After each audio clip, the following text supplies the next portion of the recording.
We are at the cusp of deals and initiatives this year, which will bring millions of users through public private partnerships into the Cardano ecosystem. And what does that mean?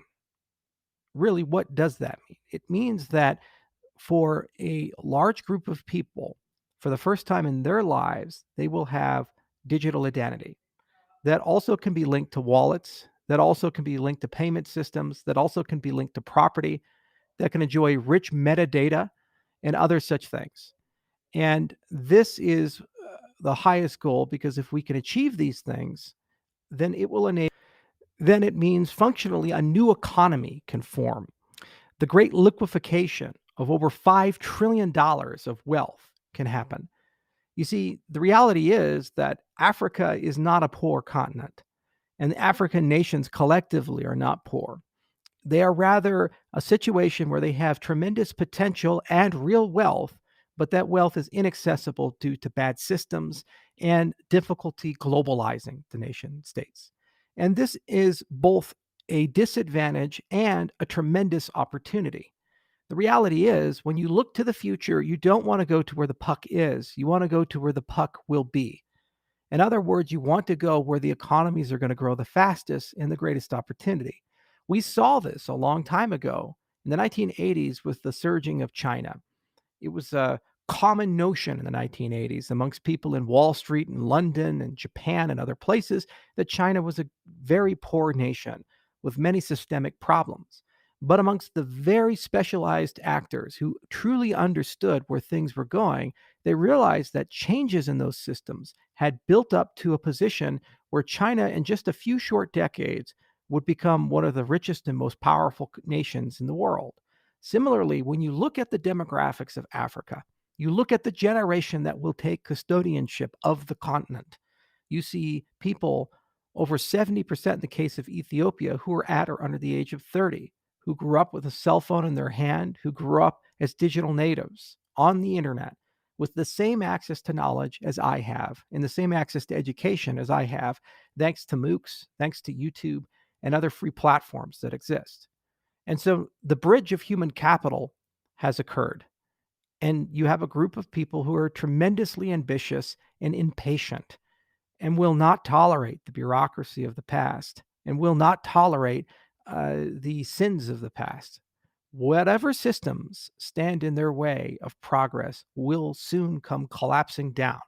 And in that wake, that vacuum is a marketplace for new systems.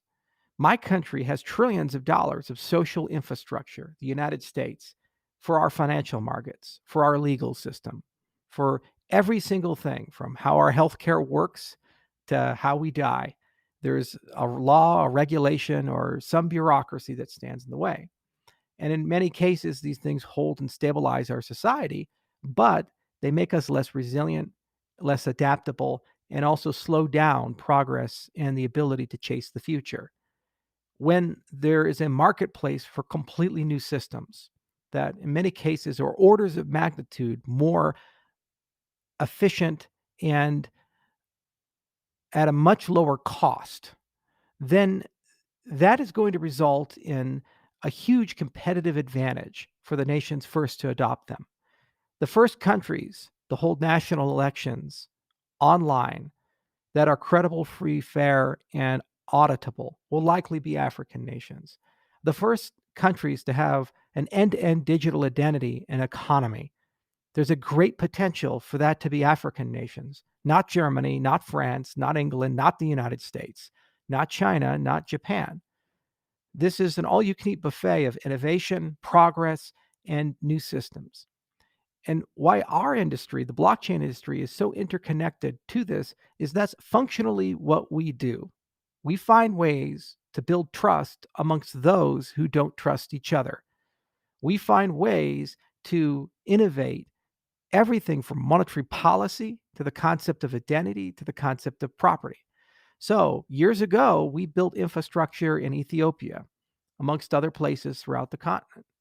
And we did that knowing that that infrastructure would be used to service large-scale government deals, so the push model, where we push these things to the citizens of countries, but also for us to be able to begin a systemic campaign of innovation throughout the continent. The other magic of Cardano is Cardano comes built in with a funding system called Catalyst. Today, right now, at the current price of ADA, over $250 million, $250 million is available for grants for those who wish to build infrastructure, applications, and services and products in the Cardano ecosystem.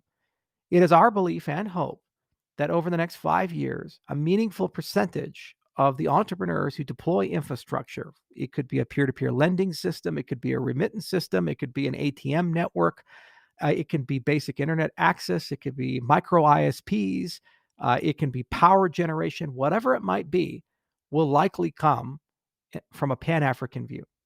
And this is not only a goal, but it's something we're investing heavily in with partners like ICE Addis, which gives us access to entrepreneurs in more than 25 countries in Africa. Over the next 5 years, our staff on the ground in Africa will likely scale from the dozens to the hundreds, if not the thousands.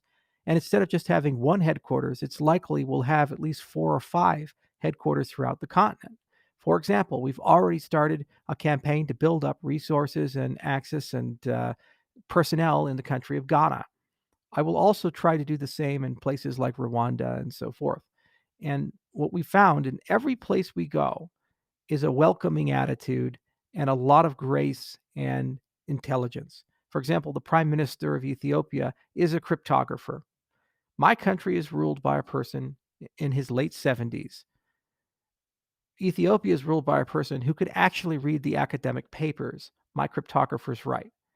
This is a stark contrast in both age as well as outlook, reminding me much of the early days of Singapore and the wisdom and judgment that was going into the growth and management of that country. And I think the exact same thing can be done with a helping hand here and there in a way that benefits maximally as many people as possible. So we're super excited.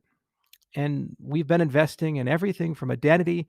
The Prism team, our entry point into identity, has over a dozen people. That team is expanding by 30 people to our ability to tender and bid for contracts. We wanted to seal some flagship contracts first, and those are coming to a close, and which will bring millions of people into Cardano.